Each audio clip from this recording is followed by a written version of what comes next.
Yeah, Good. yeah. Good evening, everyone. This is Dr. Sonal Mehta, Lead Medical Advisor in TAS.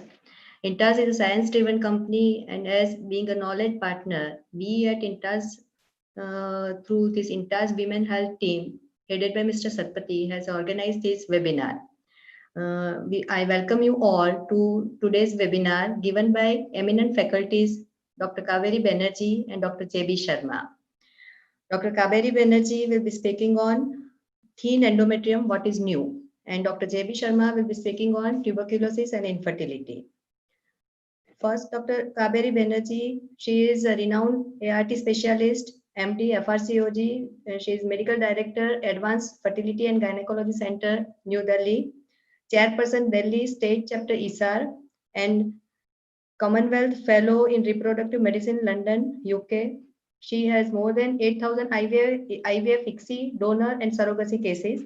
She has published many articles in national and international journals, and she has been invited as faculty in international conferences.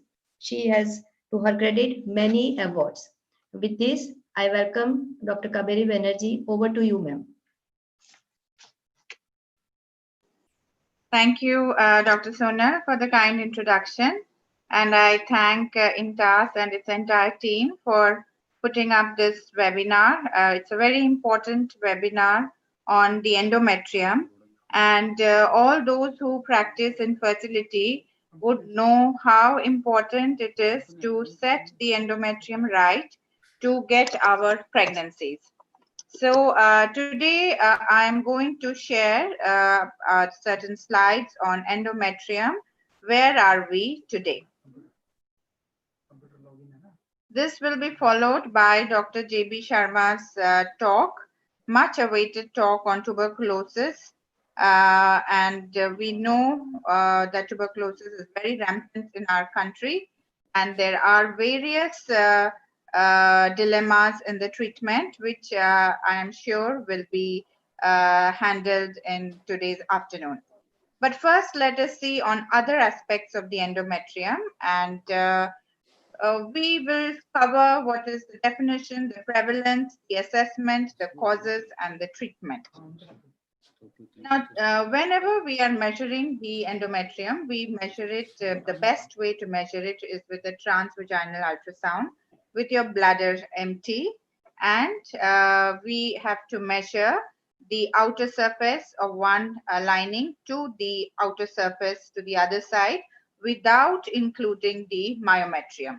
And this should be about midway, which is roughly 1 centimeter from the top of the endometrial lining. So your endometrium measurement in the sagittal plane has to be consistent every time to give you the right values for every patient. If you are not consistent with your measurement, you will get different values at different times on the same patients, and therefore measurement technique is very important. Now, why do we need to measure this endometrium thickness? It is one way of assessing our endometrial receptivity. Now, an endometrial thickness that cannot reach the threshold for embryo implantation, according to us, would be a suboptimal endometrial thickness. Now, actually, there is no agreement how thin is thin. Now, some have quoted less than 6, some have gone to 7, and some even 8. Now, 8 millimeters. Now, there's this large study of 40,000 embryo transfer in which they have concluded that for fresh cycles, less than 8 millimeters is considered thin, and for FET, less than 7 millimeters. So, less than that, the pregnancy rates reduced significantly. However, we must also keep in mind that in about 1200 embryo transfers in the same group, and it's as a subset, in about 1200 embryo transfer, 15 to 20% live birth rate was found in endometrium between 5 to 6 millimeters in fresh cycles and 4 to 6 millimeters in frozen cycles.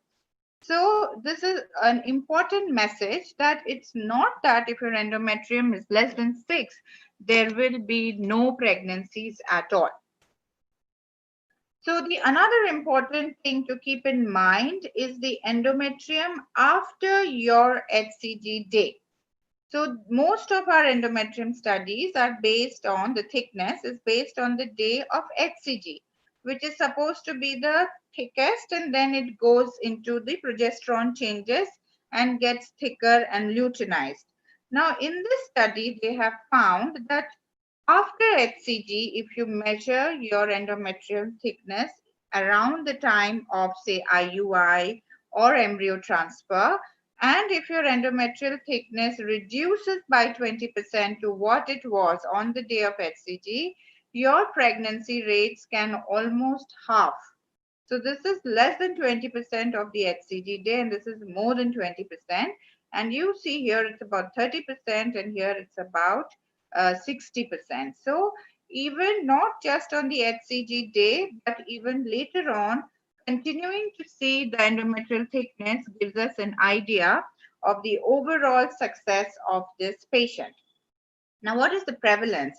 Some studies have shown that it can be as high as 40% in ovarian stimulation cycle. So they have taken various cutoffs of 6 millimeters, 7 millimeters. So this is pretty high. But in IVF cycles, it is very low, 2 to 10%. The reason being perhaps is because all the cycles which had the thin endometrium were removed from the analysis. So this is all IVF cycle going on to embryo transfer, and the cancel cycles were removed. So we all know that even in IVF cycles, the incidence and prevalence of thin endometrium is quite high. Now, of course, ultrasound, two-dimensional ultrasound is the basic tool by which we find out endometrial thickness. And while we do the thickness, we must also look at the pattern, and I'll have some word on volume and Doppler. Now, pattern is very important. Either you have a triple layer, or you have intermediate echogenicity like the myometrium, or you have a hyperechoic intensity more than the myometrium.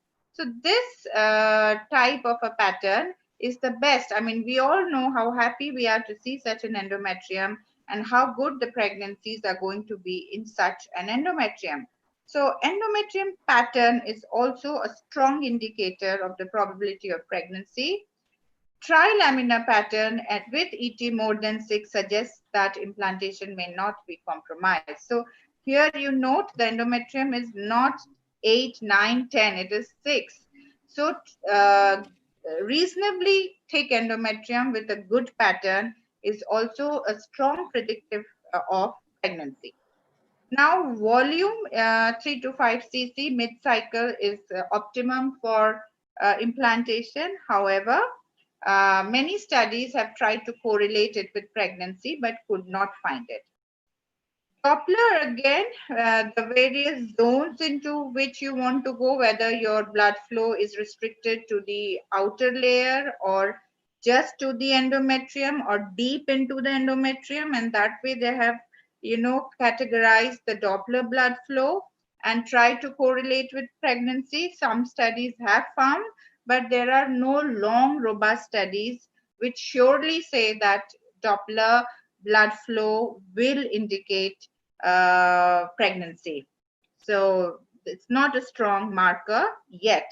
So in my unit, I follow the two-dimensional ultrasound and look at the endometrial thickness and look at the endometrial pattern to gauge the prognosis and to time the embryo transfer or IUI of my patient.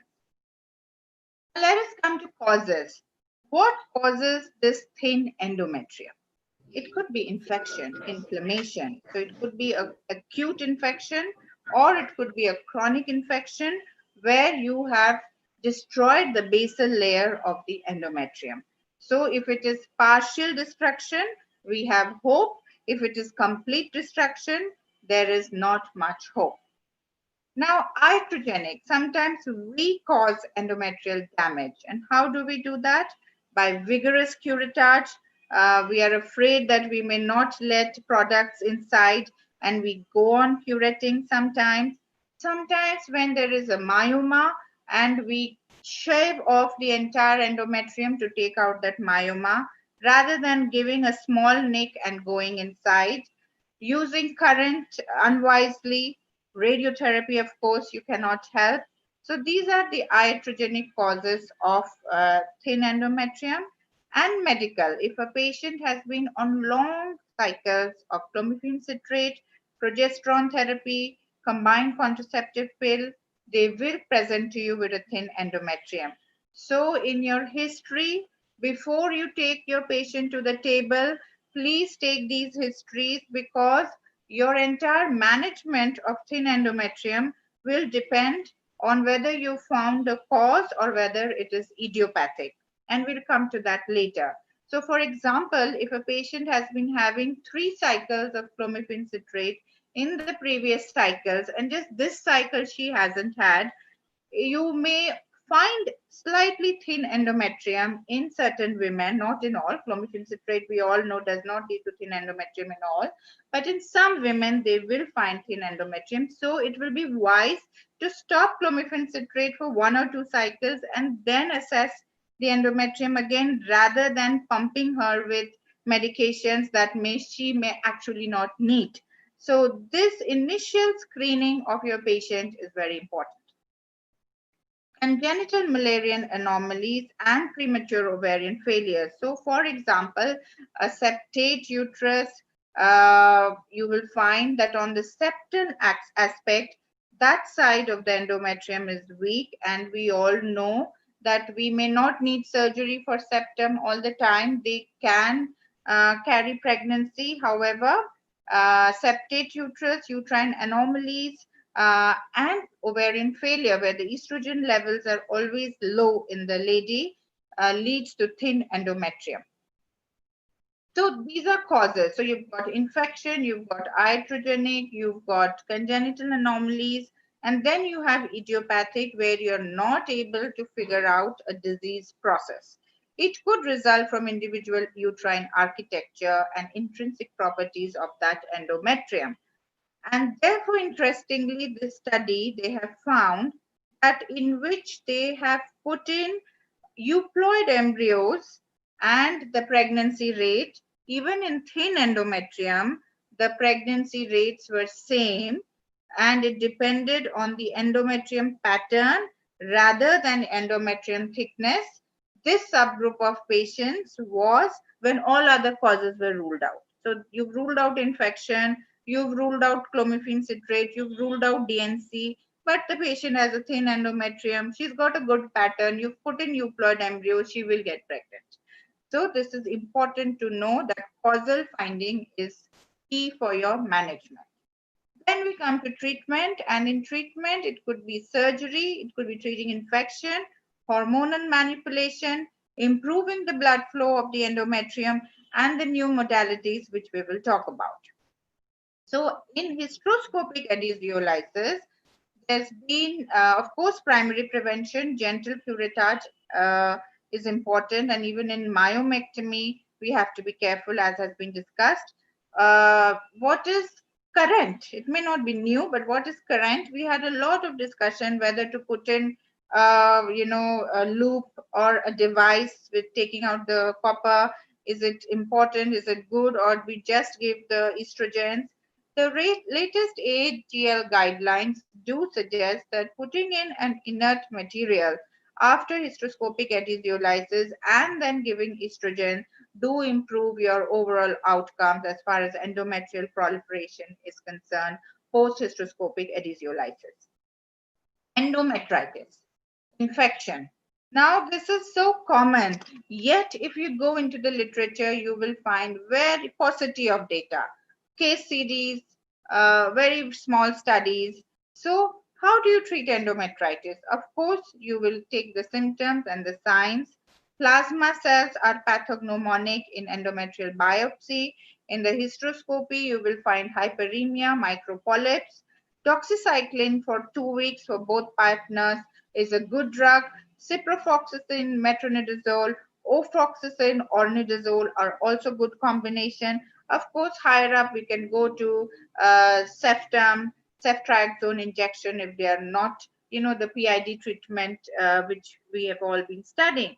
However, there have been some studies in IVF patients where they've given oral antibiotics, and yet the endometrium does not proliferate back. It could be basal endometrial damage. So they have thought that maybe since it is a local problem, why don't we try intrauterine antibiotics and see whether it leads to better results. So ciprofloxacin 200 milliliters in 200 milligrams in 100 ml has been taken about 2 to 3 ml and instilled into the endometrium every 3 days for about 10 times.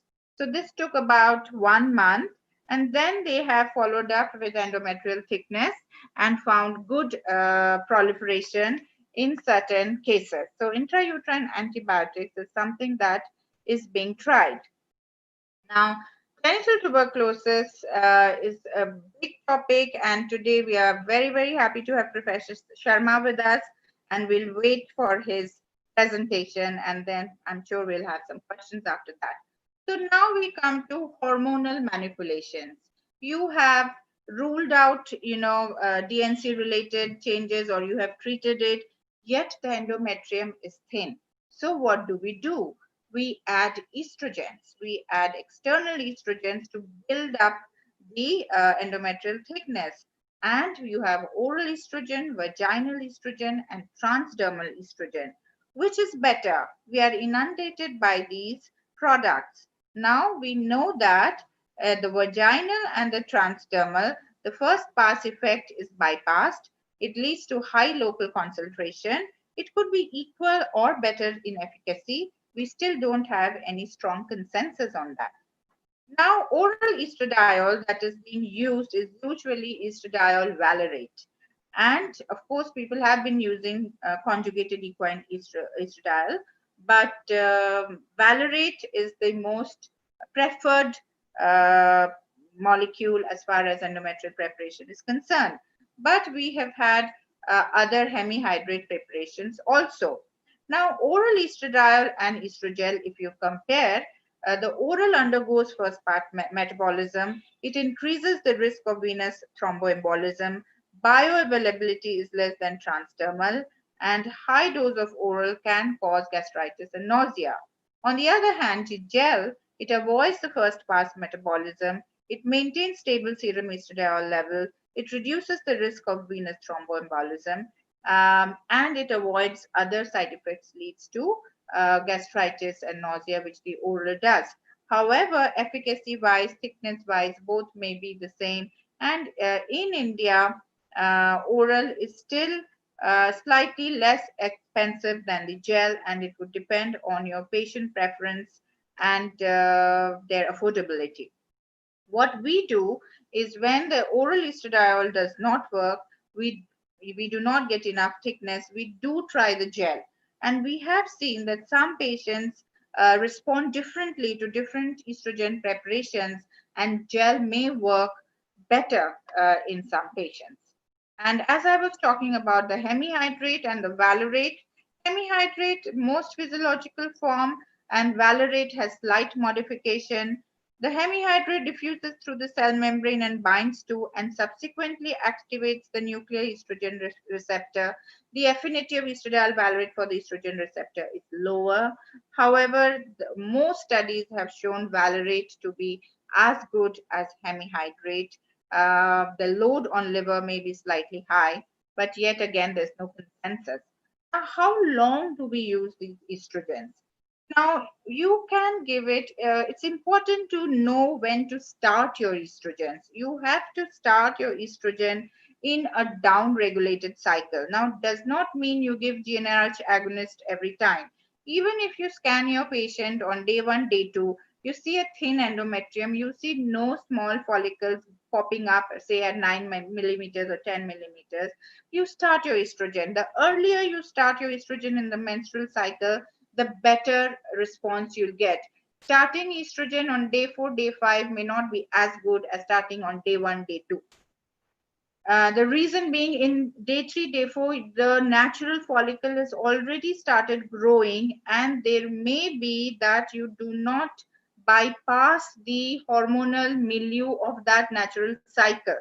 So you will have to work on that follicle that is growing also. But if you start early, that growth of follicle will be suppressed and you will have a nice down-regulated cycle without a natural cycle follicle growing. So you can go up to 12 milligrams daily and you can give it for 2 to 3 weeks.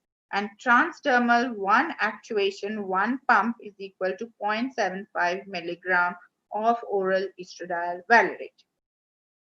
Now, what are the other molecules? HCG. HCG is produced by endometrial epithelial cells in the secretory phase where HCG receptor have been identified. And HCG, of course, we know leads to ovulation, but it also perhaps has a local paracrine role in differentiation and endometrial receptivity by regulating different cytokines. So what has been done? 150 units, international units, subcutaneous daily starting from day 8 of the cycle has been given, and it has been given for 7 days in thin endometrium less than 6 mm till your endometrium reaches 7 millimeters. And studies have shown good outcome. However, these are small studies and large studies have not yet been done. And the question is, how do you give 150 IU of subcutaneous? There are products which have 10 and which have marked to small IU of HCG. But if you just have your 5000 IU HCG and you have 5 ml of water, you prepare it and you load it in your insulin syringe, and you can then give it according to the marks in your insulin syringe, like you give your Lupron. So 125 can be seen as it is here. So this is 100 and this is 150. This is 125. So this is the insulin syringe and you have a 1:1 dilution of the HCG. Again, small doses of GnRH agonist on the day of egg retrieval have shown to improve receptivity and thickness in patients with thin endometrium. So 0.1 milligram triptorelin acetate, 0.1 milligram leuprolide acetate given on the day of egg retrieval, and they have seen significant improvement in endometrial thickness and pregnancy. Now, these are medications to improve the thickness through the local paracrine actions. Now, how about improving the blood flow of the endometrium? Low dose aspirin, cheap, very favorite. It reduces the inflammation, it improves the uterine blood flow, it reduces subendometrial contractility. Now, Wittgenstein, 1997, 2000, good improvement in endometrium blood flow and pregnancy rate may not translate into increase in endometrial thickness. So aspirin, many studies have shown good pregnancy rate, but not necessarily increase in endometrial thickness. Newer products, other products which are known to improve perfusion are vitamin E, pentoxifylline. They increase the intracellular cyclic AMP and therefore have vasodilatory effects. Now they are used in symptomatic treatment of vascular pathologies, and they are also antioxidant and vasodilator. They have been used widely in patients receiving radiotherapy. Pentoxifylline 800 milligram, vitamin E 1000 units, and they've given it for a long time, and shriveled thin endometrium have slowly started their perfusion. Sildenafil, a very, very popular product. It enhances the vasodilator effect of nitric oxide by reducing the cyclic GMP degradation. So again, a vasodilator of the endothelial smooth muscles, improving the blood flow and therefore helping in the endometrial proliferation in the secretory phase. Now, the dose is 25 milligram every 6 hourly, but you could give it 12 hourly to 8 hourly also. We give it, it stopped just prior to HCG administration, and people have had good successes with Asherman's syndrome. However, large studies, RCT, have not shown a strong benefit of sildenafil. The evidence is there, but it's weak. L-arginine, nitroglycerin, again, good vasodilatory effects have been used by some groups. in resistant patients, and we've seen that the endometrial thickness does improve.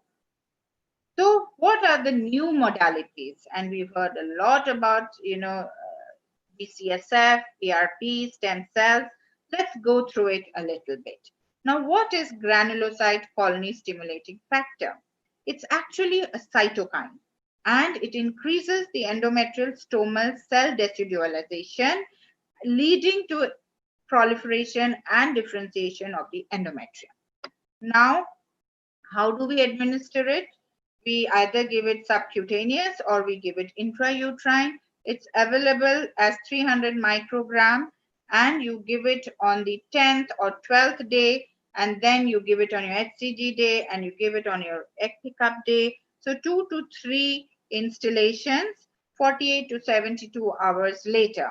So this was started by Gleicher. He did the GCSF infusion, and in donor patients, he did see good results.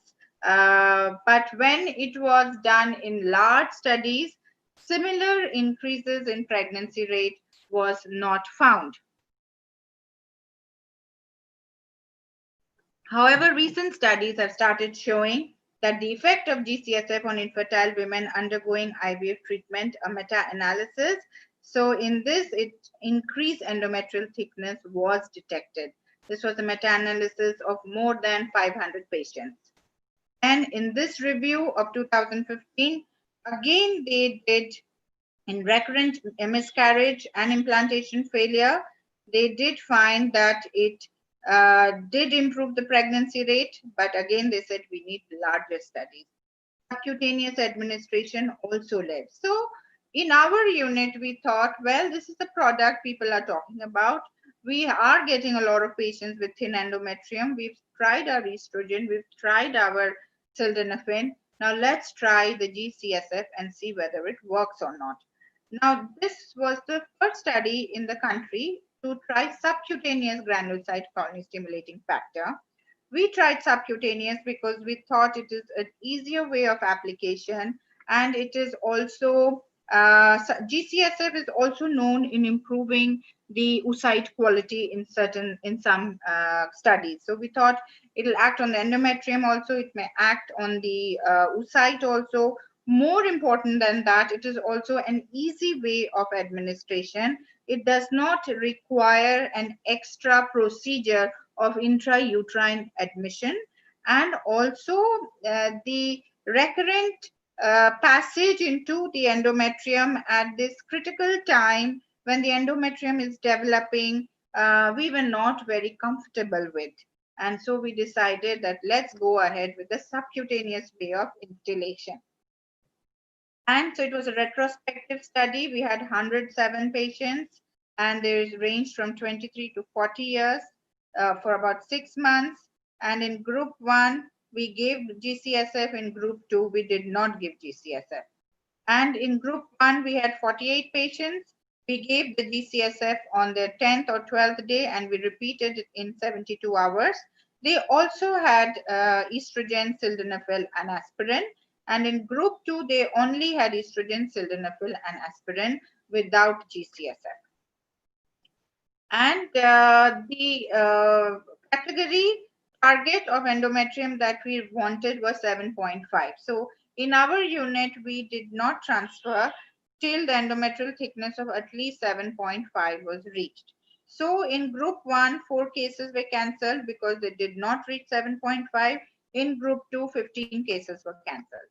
And therefore, all other parameters were equal. In group 1, which received GCSF, we got a 59% pregnancy rate, and in group 2, we got a 27% pregnancy rate, which was a statistically significant difference. Now, this was the first study which showed that subcutaneous GCSF in thin endometrium has a hugely promising role. However, we have to add caution that this is retrospective, a very small group of patients, and it needs to be replicated in larger groups in a prospective way. So now we come to autologous platelet-rich plasma. Now, platelets Also, they have from the alpha granules, they release cytokines and VEGF growth factors, which lead to endometrial proliferation. Now, how do you make PRP? Now, the ICMR guideline is very clear that we cannot do stem cells in any center without proper clinical trials. But in PRP, there is a rider that if you are taking the plasma from the same patient, making it in your own center without taking the product outside and giving it back in the same center, then it is allowed as of now. So how do we make it? We take about 10 ml of blood and then we centrifuge it for about in 1000 RPM for about 5 minutes to 10 minutes. Then we take the buffy coat with some plasma. We again centrifuge it and then we take the sediment with the platelets and very little of plasma and we do intrauterine injection. And when do we do it? We do it on the 10th day and then again 72 hours later. Some people have also given a third infusion. And the volume of infusion should be less than 1 millimeters and it is given with an embryo transfer catheter and you have to be very, very gentle about it. Studies are promising and are coming up to show that perhaps the endometrium can be regenerated. Now, what about stem cells? We hear so much about stem cells regenerating the endometrium, and these stem cells transdifferentiate into stromal and endothelial cells. Now, this was a very interesting study conducted by Professor Dr. Neeta Singh at All India Institute of Medical Sciences, in which they took the stem cells from the patient.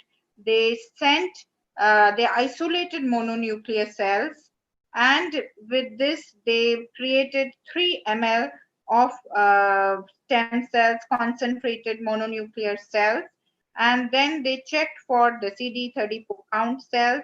And on the same day, they injected these stem cells using a collection needle, and they have implanted it into, they went through the lateral fornix and implanted it in the subendometrial zone transmyometrial. So they delivered it at 3 sites, the fundus, the anterior and the posterior myometrium. And the initial studies showed that they were Asherman's patients. They were all amenorrheic. 5 out of 6 resumed menstruation. So this was very, very encouraging. And recent studies, recently I had a chat with Dr. Neeta's group, and they're saying that yet it's still under the trial. It is good where at least a little bit of basalis endometrium is there. But in those patients where the basalis is completely destroyed, even stem cells may not help. But the studies are still ongoing. Now, before I close, a few words about endometrial receptivity array. Now, we know that though it is not particularly related to thin endometrium, but it is used to check the endometrial receptivity, which window to implant to improve our results. So either you have a receptive window or you have a non-receptive window. And then if you have a non-receptive window, you do the test again and you try to implant the embryos on the right window. So a day 3 embryo may need to be implanted on day 2 or day 5 or day 4, depending on which is the receptive window. Now, a lot of good studies coming up saying that it is helping. However, there are also studies coming up, for example, this one, which is saying that further large prospective studies are needed to elucidate the role of ERA testing in both good prognosis and RIF. So which subgroup of patients should we do it? Should we do it in all failures or in certain subgroup? Now, this particular study from Japan has said that there is intra-patient variability in the ERA test. Perhaps independent groups should be able to perform studies on the ERA test. Most of the studies are coming from the same group, which is creating the ERA test kit. So perhaps Perhaps there may be bias, but more people should come out who are independent groups. So this group said that there is lack of consistency in particular cycle. So what do we do at our center when we see a patient with thin endometrium? So first of all, like I went to the previous slides, rule out any cause. Treat endometritis. You can give antibiotics, you can do hysteroscopy, you have to monitor in a non-medicated cycle. And that one cycle will clear your doubts as to what is the cause of this thin endometrium. Is it because she was on pills for a long time, or what is it? So at least 1 or 2 cycles without medications. And then you build your endometrium in your treatment cycle. You could have plain estrogen. You can change the preparation if one preparation does not work.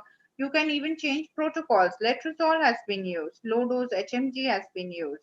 And especially in adenomyosis and endometriosis, when we are preparing the endometrium in FET cycles, I have seen down-regulated cycles do much, much, much better as far as pregnancy rates are concerned. So I, not only for stimulation, but even for FET, I prefer down-regulated cycle with GnRH analogs, especially in these two patients, category of patients. Now, preparation can be in a natural cycle, it can be in a hormone replacement cycle, or it could be a stimulated cycle. In the hormone, the natural cycle can be a pure natural, or you can add, say, letrozole, or to make it a modified natural cycle. Hormone replacement cycle can be without your downreg or with your downregulated. Stimulated cycle can be with HMG. We usually go for HRT cycles, and we do downregulate it in adenomyosis, endometriosis, and in failure cases where we feel the prep will be better. And if one preparation does not work, as I've mentioned, we will shift to the other preparations. The adjuvants that we use are sildenafil, GCSF, and aspirin. And lately, we are thinking in terms of GnRH analog, low-dose HCG, and PRP.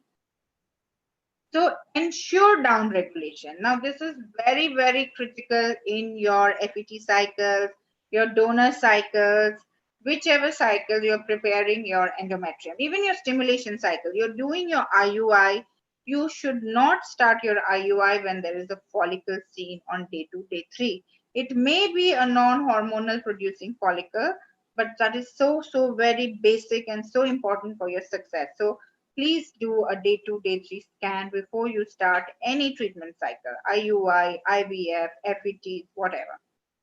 And monitor the growing follicle. You know, whenever we are looking at the endometrium, we've given estrogen, we sometimes forget to see the adnexa and not see the growing follicle. Most of the time, the follicle will not be there, it would be downregulated, but sometimes it is growing. And if you don't give attention to it, and if you don't plan according to its rupture and endometrial thickness, you will miss the window and you will not get your result. So progesterone is given from the day of endometrial right thickness, if it is a downregulated cycle, or if there's a follicle from day of ovulation. No transfer if there is any amount of spotting or fluid seen. Good embryos will improve your results even in a 6 millimeters endometrial thickness. Use a good transfer technique. This is so key for especially these patients. Persistently thin, do not try more than 2 to 3 attempts. And after 2 to 3 attempts, really it's time to sit back, stop treatment, adoption, or surrogacy. We'll come to these questions if we have time later on. And there are a lot of studies on thin endometrium, especially this one, which has, ruled out any kind of adjuvant. And I feel that, we rely a lot on Western literature to guide us.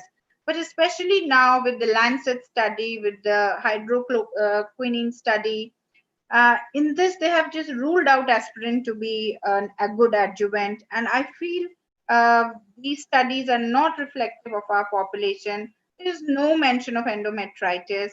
There's gross generalization. And we sincerely need to conduct our own studies.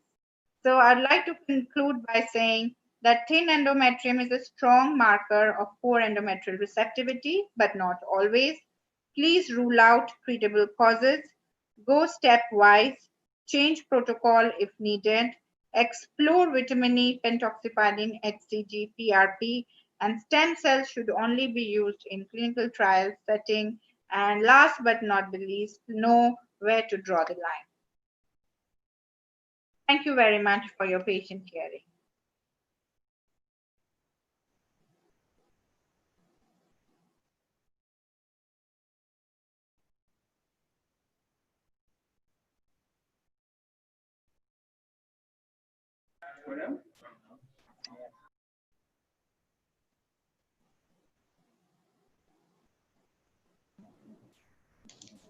Yeah, thank you very much for giving us very insightful lecture with practical tips, ma'am. And there are many questions because of time constraint. I will be asking a few of them. They are asking if there is a thin endometrium. Can we first have Dr. Sharma's lecture? Hello, sir. Hi, Okay. Okay, And then we will take the questions in the end. Fine, ma'am. Fine. So let me introduce Dr. Sharma. He is Professor OBGY, All India Medical Institute, Delhi, and he is the recipient of many awards. He is chairperson Eurogyne Foxy 2020-22, and he will be speaking on tuberculosis and infertility. If I can get familiar with the way you talk.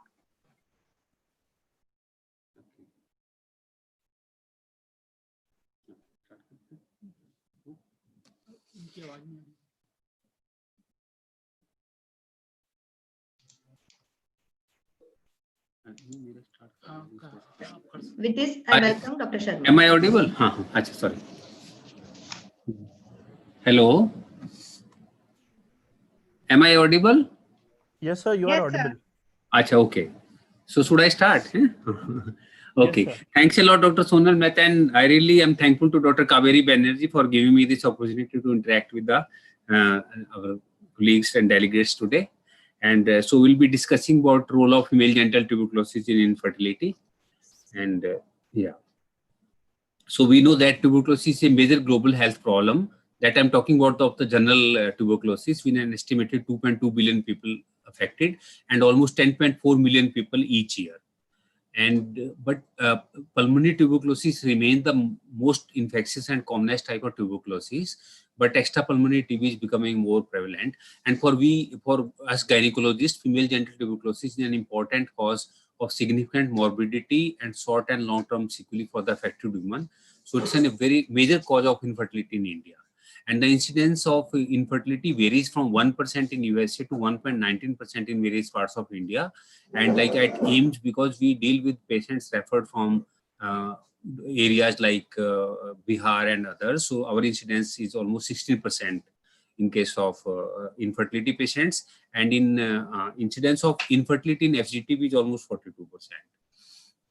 So genital TB always occurs secondary to pulmonary tuberculosis, but you may not have findings of pulmonary TB at that time when the patient come to us, but it can be because of extrapulmonary TB also, and the spread to genital areas from lungs or other areas occur through hematogenous or lymphatic route, or sometimes by the direct spread from abdominal organs.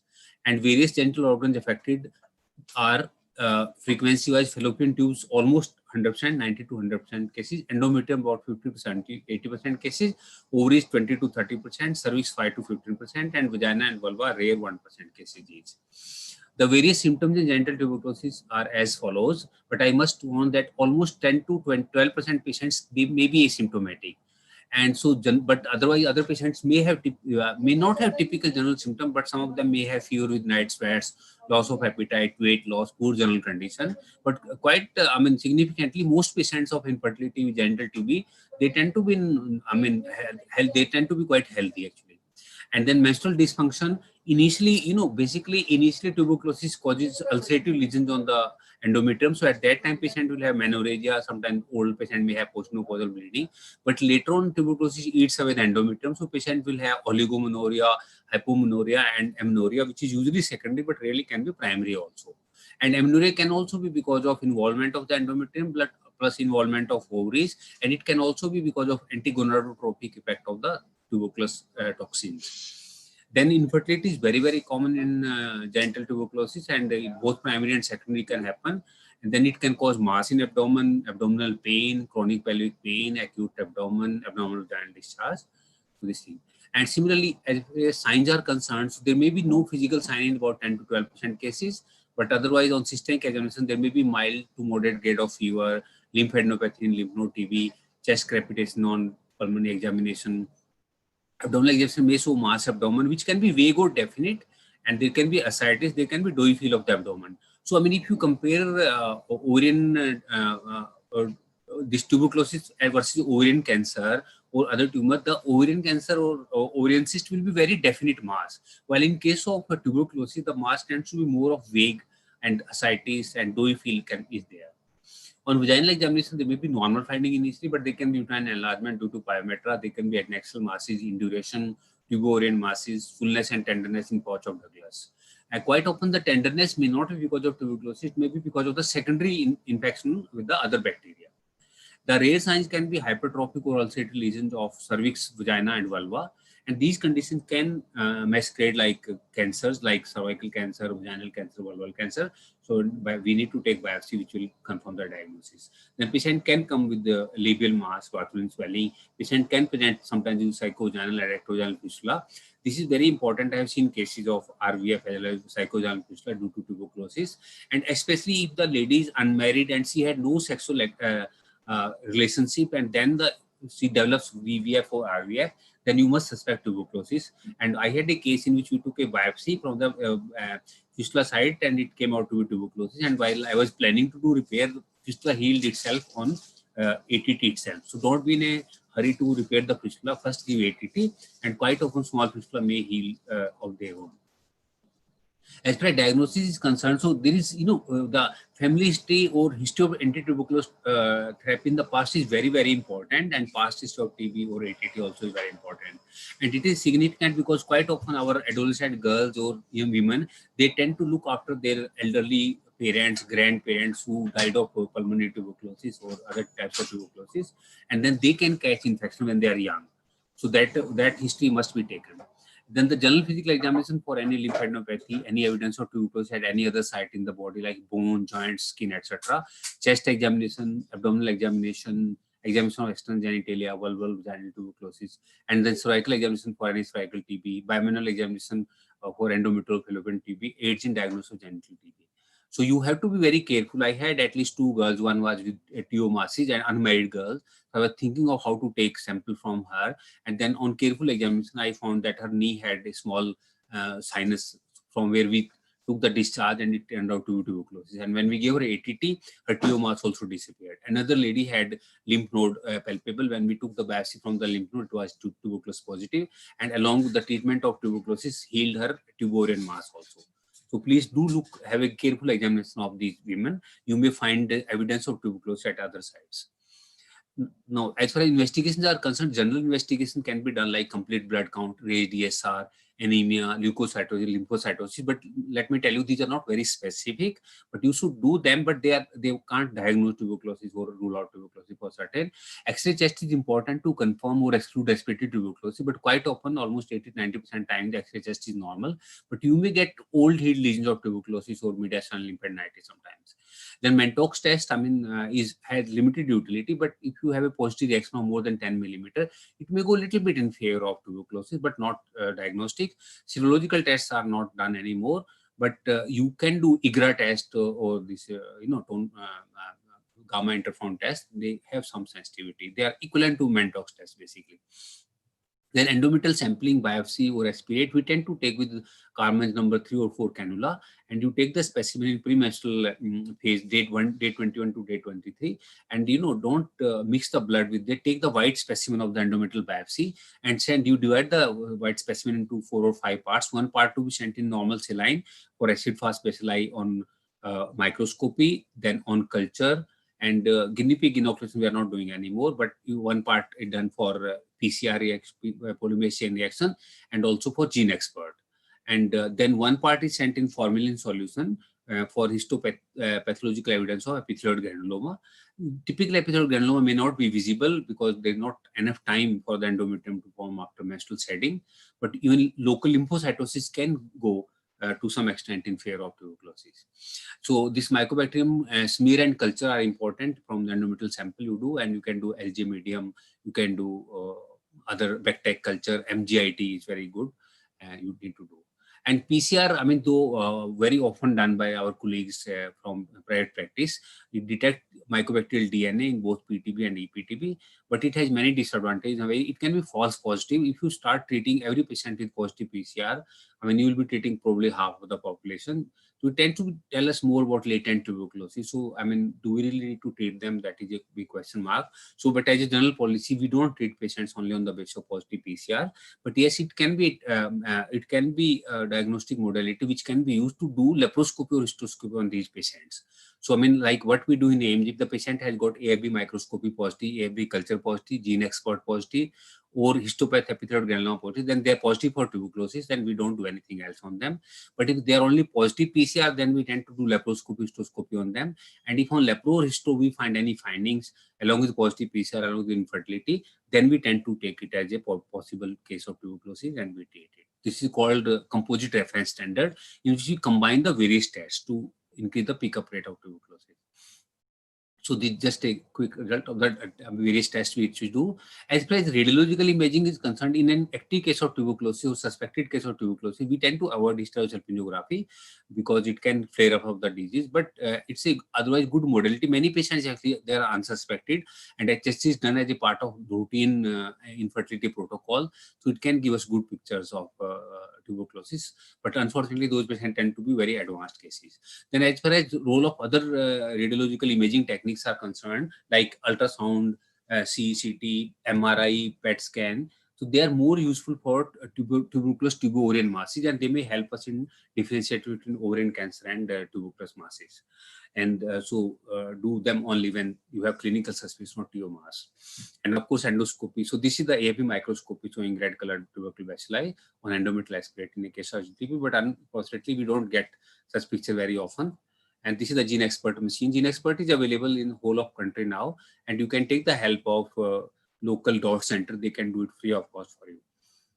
This is a study which we published in European Journal that role of GeneXpert is useful, but in our experience, it picks up only about 30% cases, it misses 70% cases. So it's, but when it is positive, it's a very specific test. So its sensitivity is only 30%, but specificity is almost 100%. So this is the HSC normally we avoid, but when done as a part of tubal factor infertility in developing countries, it's a very economical test, and we can get up many findings. Like this patient was very advanced case. You can see bilateral tubal block with rigid pipe stem-like appearance, and there's venous intervasation also. So then we tend to do laparoscopy. It is a direct visualization. So laparoscopy is a very important tool, and most patients of infertility with tuberculosis, they will require laparoscopy anyway. So that we can prognosticate the disease also, and we can plan further treatment also for the patient. So we should tend to do laparoscopy, and as a general principle, we are doing laparoscopy for all positive PCR patients without starting ATT in the beginning. So various laparoscopy findings can be tubercle, non-peritoneum, ovary, cages, nodules, tubo-ovarian mass, hydrosalpinx, pyosalpinx, beaded tube, tobacco pouch appearance, abdominal pelvic and perihepatic adhesion, and cystic ascites. Out of these tubercles, cages, nodule, and beaded tube, these are very specific. So they are definitive of tuberculosis, but other investigation, like other finding like tubo-ovarian mass, hydrosalpinx, pyosalpinx, block tube, tobacco pouch appearance, pelvic, abdominal or perihepatic adhesion, and cystic ascites, they are probable finding of tuberculosis. But in presence of positive PCR, then we make it a diagnosis of probable TB and we start the treatment. Abdominal perineal tuberculosis sometimes can masquerade as ovarian cancer, and even CA125 levels can be raised in them. And many times we end up in doing laparotomy in a suspected case of ovarian cancer, while laparoscopy could have been the answer. So we can avoid. And if you do open an abdomen for ovarian cancer, it turns out to be abdominal pelvic tuberculosis. Please don't make it a prestige event. You just take biopsy and come out and give AT2 to the patient, because you may not be able to complete the surgery, and there is not much gain. In any case, you have to give AT2 to the patient. So, and surgery is very difficult in these patients. There is real risk of injuring the bowel, small bowel as well as large bowel. So avoid doing surgery.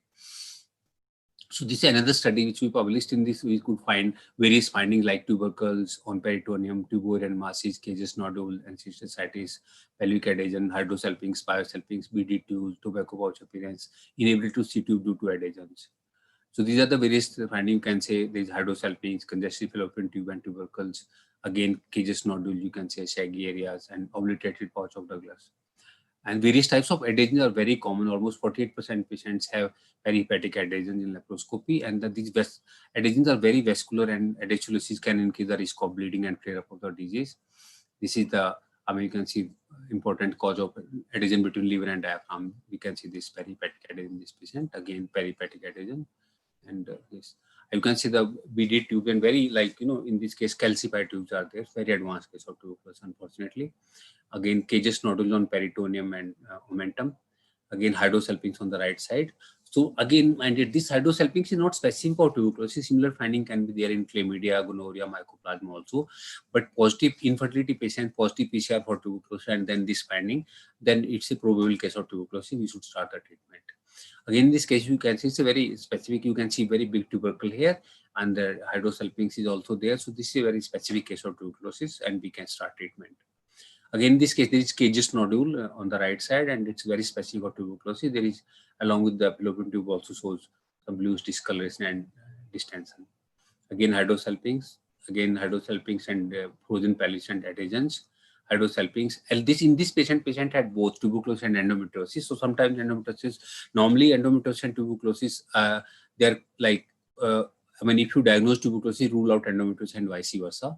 But in India, tuberculosis is so common, sometimes it can be combined. It can be seen along with endometriosis, so sometimes in malignancies. Again, endometriosis with tuberculosis. Again, in this case, you can see the angry looking uterus, fallopian tube, so very hyperemic tubes and uterus.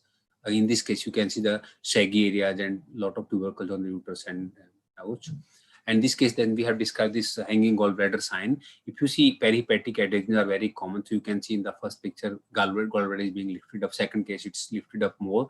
And third case, it's highly lifted up. So gradual, basically, hanging gallbladder is seen, and there is a cages nodule also in the picture. Again, perihepatic adhesions, hanging gallbladder sign.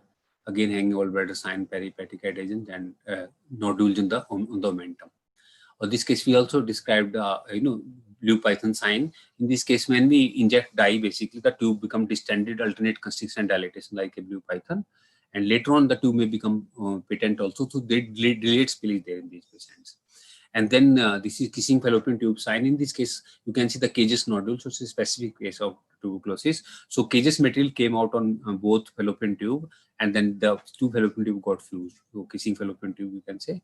So again, can be seen in tuberculosis. Then ascending colonic adhesion in the right 2/3 and upper 1/3 of the junction of the ascending colon, there can be an adhesion, thick adhesion, common. And then these are the various cages nodules, frozen pelvis, and hydrosalpinx in case of tuberculosis. And then the laparoscopy and HSC again. So various, again, other adhesions, frozen pelvis, adhesions, like a lot of adhesions are there. And you can say cages nodule and this the liver. Again, so this is another sign which we found out, Valda, that there are the fallopian tube become very constricted and like calcified, so they resemble a dry tree branch sign. Okay, in this case, this is parachute sign which you are described in abdominal perituberculosis. So the ascending colon gets adherent to the anti-abdominal wall, and if you put the second port in this area, there is a real risk of injuring the ascending colon. So please, when you are putting a second port, avoid putting on the right side, put it on the left side, because tuberculosis on the left side is rare. Okay, again, the same thing. So you can say the parachute sign with the ascending colon adherent to the anti-abdominal wall, and you can see small cages nodule on the mesentery. Again, cages nodule and ascending colon adherent to the anti-abdominal wall. Okay, so this we have published, and then you can say frozen pelvis. And then sometimes there is a sigmoid colonic adhesive band also in these patients, and this you can say. So this is also common, and we can say the peritubal adhesions and sometimes hyperemia of the tubes and hydrocephalus in these patients. Again, a lot of adhesions are there. Colonic adhesion, you can say. So laparoscopy is superior to PCR basically. So we observed, but doing laparoscopy and hysteroscopy on these patients can be hazardous, and there is increased complication rates there. Sometimes you can't see the pelvis, there may be excessive bleeding, there may be peritonitis, there is a risk of bowel injury also. So please, it should be done by experienced persons. So this is a flow chart algorithm for diagnosis of male genital tuberculosis. If a suspected case of TB comes to you, we need to do premenstrual endometrial sampling on them for smear, culture, gene expert, PCR and histopathology. And if the positive for tuberculosis indicates confirmed FGTB, like if AFB positive, culture positive, histopath positive, or gene expert positive. But if this is, we call it composite reference standard. But if the CRS is negative and PCR only is positive, then we do laparoscopy or hysteroscopy on them. And if laparoscopy shows a definite finding or suspected finding, so definite finding, confirmed case of FGTB, we start ATT. If laparoscopy shows a probable finding like stroke-colored fluid, hyperemia of the tube, dense pelvic adhesions, or hydrocephalus, pacifics, etc., this probable FGTB, we start the treatment. And then if the mild findings are also there, like flimsy adhesion, dilated tortuous tubes, etc., then possible FGTB, again start treating. And if similarly, if the positive PCR with TO masses are there, on ultrasound, CT, MRI, PET, we get tubo-ovarian mass, then also it can be a probable case of tuberculosis, so ATT is advised. But if only PCR is positive, but definitely tests are negative, and laparoscopy, hysteroscopy, ultrasound, they are all negative, then it's not a case of ATT. So only on the basis of PCR, we don't make the diagnosis, then we don't start ATT. And when the patient with ATT, then this is the older slide, but we give them basically 2 HRZD, that means 2 months of isoniazid, rifampicin, pyrazinamide, and ethambutol for 2 months daily, followed by 4 months of isoniazid, rifampicin, ethambutol. That is a continuation phase, and it has to be given every day. And you can give it through DOT centers also, where it's given free of cost. Okay, for MDR TB, rarely it can also happen in genital TB. That's beyond the scope of this lecture. For that, we need to take the help of infectious disease control patient, but then you have to give basically 6 to 8 drugs for 6 to 9 months intensive phase and 18 months continuation phase. Okay, so these are the various medicines available on DOT center and all. And or otherwise, you can say from the market also, e.g. like AKT4 for 2 months, AKT3 for next 4 months you can give. So, and then genital tuberculosis and ST3 production, that's Dr. Kaveri has already highlighted that important part. So, but I mean, what we do, once you have given ATT to these patients, after that again, I tend to repeat laparoscopy, hysteroscopy on them. And if at the end of the therapy of ATT, we do laparoscopy, hysteroscopy, if their tubes are patent, endometrium is normal, they can go for normal ovulation or ovulation-inducing drugs, and they can try normal conception. But if their tubes are blocked and endometrium is normal, then they can go for IVF-ET. But if their tubes are blocked and endometrium also has more than grade 3 adhesion, which cannot be cut easily, then they go for surrogacy. But if their ovaries are also abnormal, sometimes the tuberculosis eats away the ovaries, then they go for adoption. So at the end of the therapy, at least even if the patient may not have a baby, but at least we can give them a definitive diagnostic opinion, and then the patient can have suitable treatment in the form of either IVF-ET, surrogacy, or adoption. So this is important. And but I mean, assisted reproduction has a great role, especially IVF embryo transfer has very good results provided their endometrium is normal. Thank you very much.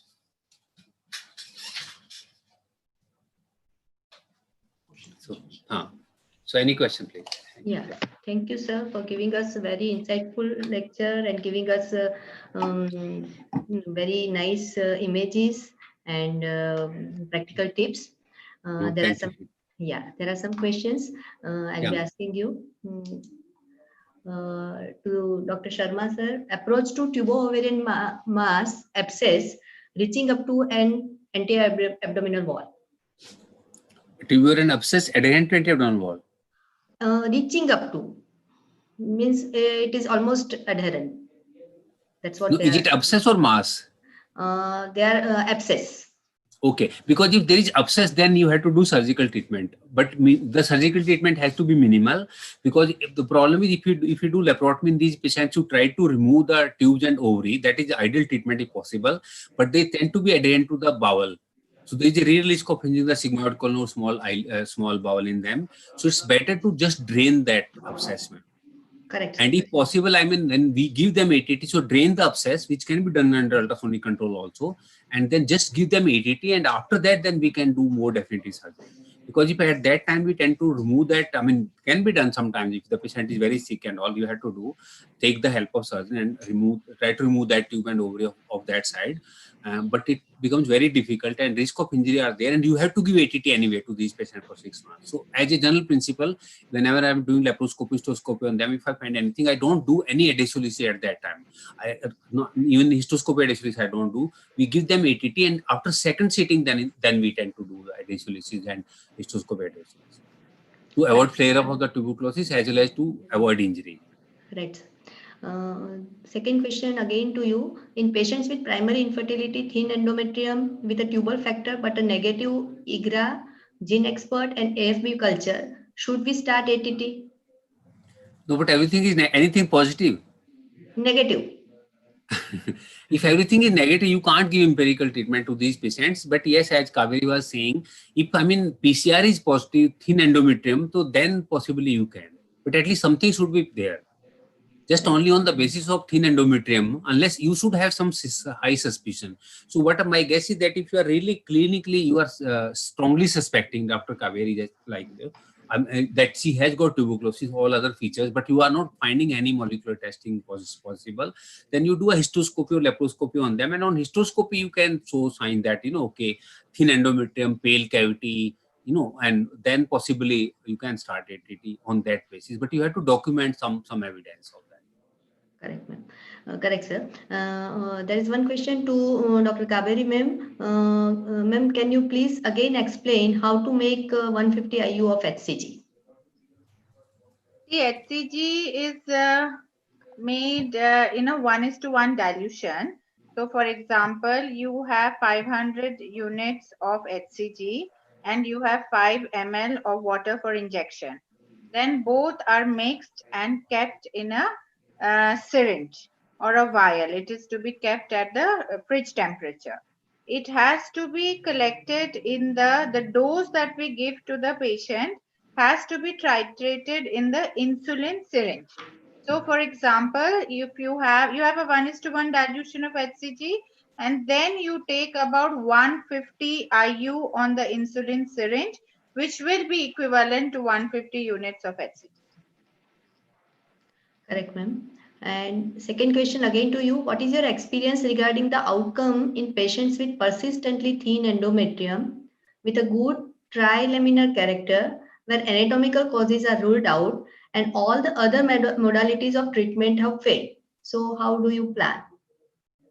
So this is what I have also discussed in the talk, that if the endometrium is thin, so say it is 6 millimeters, but it is trilaminar and all other causes have been ruled out. Usually this group of patients have a good overall prognosis.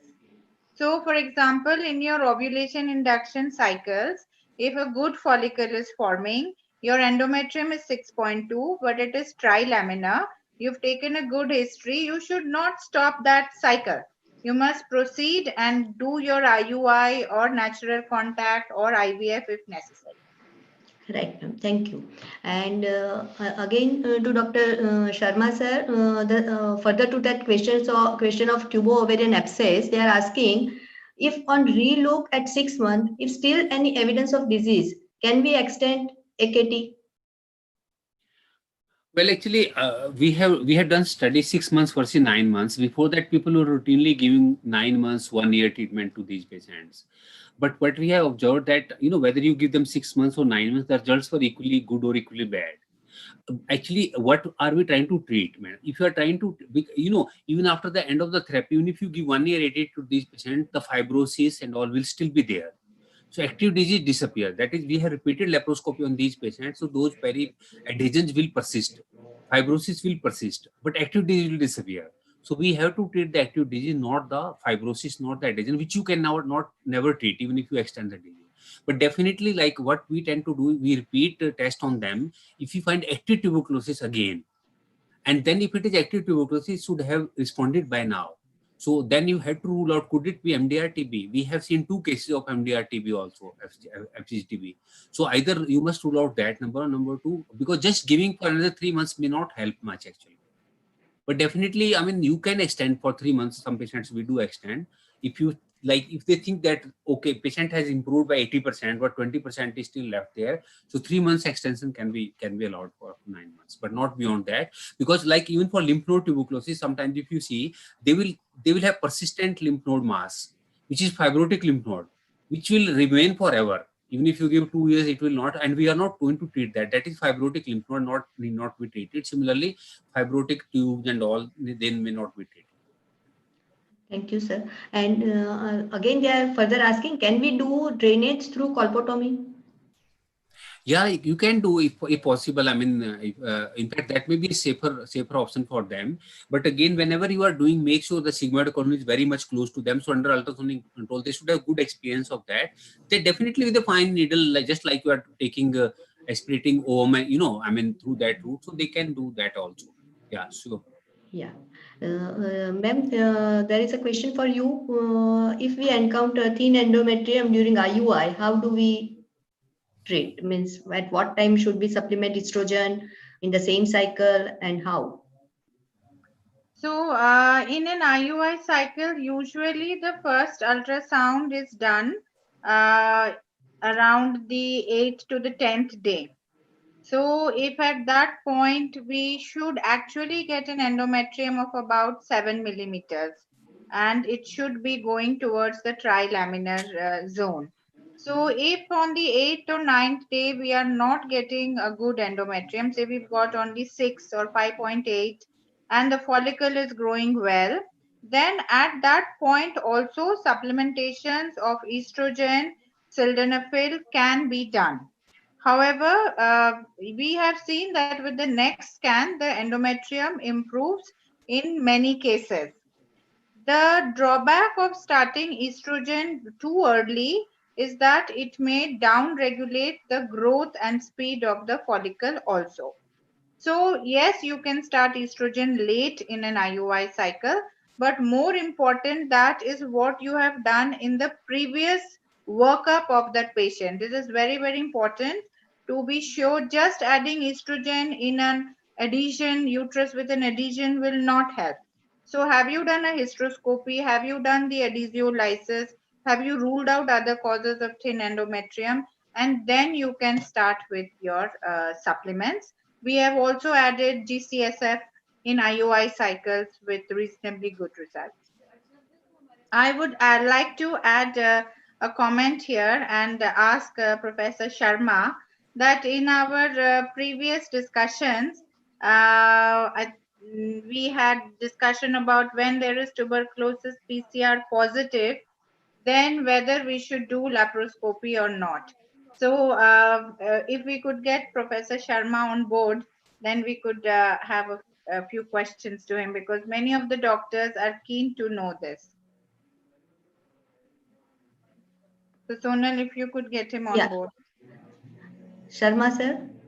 Yes, ma'am. Sorry. Yeah, Professor Sharma, I had a remark to make. We had discussed it last time also, and many of the gynecologists, they asked the question that only in PCR positive, do we need to do laparoscopy? Say the patient is gone for ART, she has blocked tubes and she needs IVF, and we have done PCR, it's positive. What is our stand as far as starting ATT? To whom should we notify? Should we always do a laparoscopy? So can you clarify all this? Yeah, I mean, it's a very controversial and difficult question to answer, because there is no definite guidelines of the government for that. But what is clear, that government is very clear, RNTCP, I mean, our National Tuberculosis Elimination Program, as well as this thing, they are clear that only on the basis of PCR we can't start the treatment. Though as gynecologist, even I am giving some time, but so medico legally also we can be in a thick soup if we give only on the basis of PCR. But definitely, so that's what I'm trying to say, that document in your notes. If you have this gut feeling that this patient has got tuberculosis positive PCR, then document something at least. I mean, you can combine that with ultrasound scan. A good ultrasonologist like you can pick up thin endometrium, you can pick up some fluid, you can see cobweb appearance, some some hydrosalpinx element on that. So document that. Okay, ultrasonic evidence of tuberculosis with positive PCR with infertility, then you are justifiable. If you can't do laparoscopy, otherwise, if you will do laparoscopy, definitely you will find some finding on them. So in those flimsy adhesions, peritubal adhesions, some straw-colored fluid, some encephalitis, some hydrosalpinx, some hyperemic tube. So any of those evidences go in favor of starting ATT to these patients. And then only, because even if you do IVF on these patients without giving ATT, results are going to poorer. So Surely. that's actually experience. So this And you have what to about notification, sir? Whom do we Yeah, notify? now the government does say that you have to notify them. So for that, actually, it's not difficult. You can make your own account at www.niksha.com. Niksha is the other Hindi name of tuberculosis. So there is this thing, you can make your own site and you can start reporting to them. In fact, they give you some incentive also. And patient also gets some, I think, 500 rupees a month, some money. But otherwise, what I do, I refer all my patients to our dot center. So you can refer to dot center, then they will report it. So your side is clear. So I don't have to report, because my dot center, they report and they give free medicine to the patient also. Otherwise you can write it. So ideally, though no case has happened, but theoretically, it may become illegal not to report. Sure. And theoretically, there may be penalization in future. So best is refer to the dot center. Even if you starting treatment, this thing, that refer to your dot center, that please for notification. Otherwise, or you can make your own site on www.niksha.com. So it's not very difficult. It's just like for PNC, this PCP, NDT Act, all of us are, according to the same way you can do on that, and there is no, otherwise no penalization. Very easy, just initial agitation is there. Thank you. Okay, thank you. Yes, sir. Thank you. And sir, similar questions from the audience also, they were asking, is it medico-legally safe to give anti-cox treatment based on only clinical suspicions when laboratory tests are negative? And the second question they are asking, if you see tubercle on laparoscopic examination, but all tests are negative, can we give ATT? Yeah, if on laparoscopic basis, you can start ATT. And that, why did you do laparoscopy for that patient? There must be some reason. No? She must be infertile, isn't it? You want to laparoscopy on an, fertile patient. So the mere fact that patient has got some oligomenorrhea, patient has got some infertility, patient has got, you do laparoscopy and you find some tubercle. So, she's a case of early tuberculosis. In fact, these are the patients, that's what I feel, these are the patients where the treatment will be useful. If the patient which I showed you, that's, laparoscopy picture, which tubes were totally gone, totally frozen pelvis. In that case, no treatment is going to be effective. In Kaveri will refuse to take those cases, and they are too advanced. Even IVF will not be working for them.